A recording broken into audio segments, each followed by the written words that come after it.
നമസ്കാരം മെട്രോ മാറ്റിനിയിലേക്ക് സ്വാഗതം. കേരളക്കരയാകെ ഉറ്റുനോക്കുന്ന തിരഞ്ഞെടുപ്പിനായാണ് എല്ലാവരും കാത്തിരിക്കുന്നത്. വീണ്ടും ഒരു അംഗത്തിന് കേരളക്കര ഒരുങ്ങുമ്പോൾ അതിശക്തരായവരെ മുൻനിർത്തി ഭരണം പിടിക്കാനാണ് എല്ലാവരും ശ്രമിക്കുന്നത്. ഏറ്റവും കരുത്തരും ജനകീയരുമായവരെ കളത്തിലിറക്കണമെന്നാണ് BJPയുടെ നീക്കം.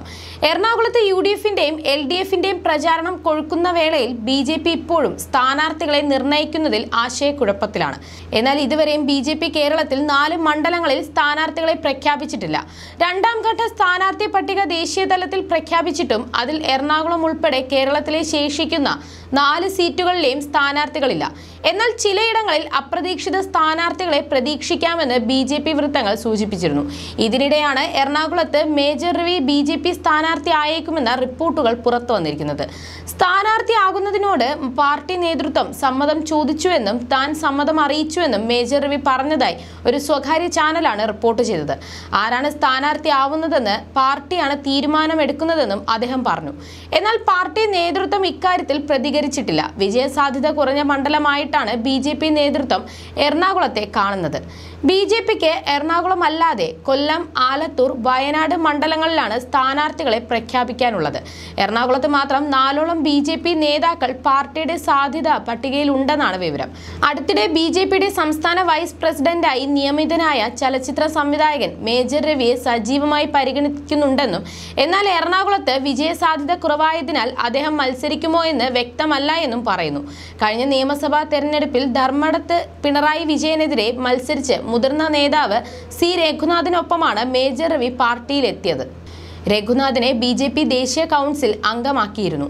അതുപോലെ മേജർ രവിയെ സംസ്ഥാന വൈസ് പ്രസിഡന്റുമായി നിയമിക്കുകയായിരുന്നു. BJP മുന്നോട്ട് വയ്ക്കുന്ന തീവ്ര ദേശീയത വിഷയങ്ങൾക്ക് മുൻതൂക്കം നൽകാൻ മേജർ രവി മത്സരിക്കുന്നതിലൂടെ സാധിക്കുമെന്നാണ് വിലയിരുത്തൽ. സുരേഷ് ഗോപി ചലച്ചിത്ര മേഖലയിൽ നിന്ന് തൃശൂരിൽ മത്സരിക്കുന്നുണ്ട്. വീണ്ടും ഒരാളെ സിനിമാ മേഖലയിൽ നിന്ന് പരിഗണിക്കണോ എന്ന ആശയക്കുഴപ്പവും നേതൃത്വത്തിനുണ്ട്. KS രാധാകൃഷ്ണന്റെ പേരും സ്ഥാനാർത്ഥി സ്ഥാനത്തേക്ക് പറഞ്ഞു കേൾക്കുന്നുണ്ട്. സാധ്യതാ പട്ടികയിൽ അദ്ദേഹത്തിന്റെ പേരും ഉണ്ടായിരുന്നു. മത്സരിക്കാൻ അദ്ദേഹം താല്പര്യം അറിയിച്ചില്ല. AN രാധാകൃഷ്ണനും പ്രതീക്ഷയിലാണ്. കൊല്ലത്ത് കുമ്മനം രാജശേഖരനും BJP ജില്ലാ അധ്യക്ഷൻ BB ഗോപകുമാറും പരിഗണനയിലുണ്ടെന്നാണ് റിപ്പോർട്ട്.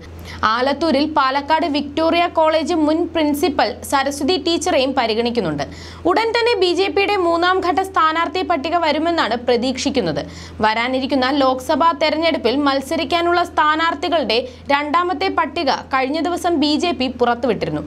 നിതിൻ ഗഡ്കരി അടക്കം പ്രമുഖരെ ഉൾപ്പെടുത്തി വിവിധ സംസ്ഥാനങ്ങളിലെ 72 സീറ്റുകളിലേക്കുള്ള സ്ഥാനാർത്ഥികളെയാണ് പ്രഖ്യാപിച്ചത്. എന്നാൽ കേരളത്തിലെ 4 മണ്ഡലങ്ങളിലെ സ്ഥാനാർത്ഥികൾക്കായി കാത്തിരിപ്പ് തുടരും. കേരളത്തിൽ ഒഴിവുള്ള സീറ്റുകളിൽ സ്ഥാനാർത്ഥികളെ പിന്നീട് പ്രഖ്യാപിക്കും.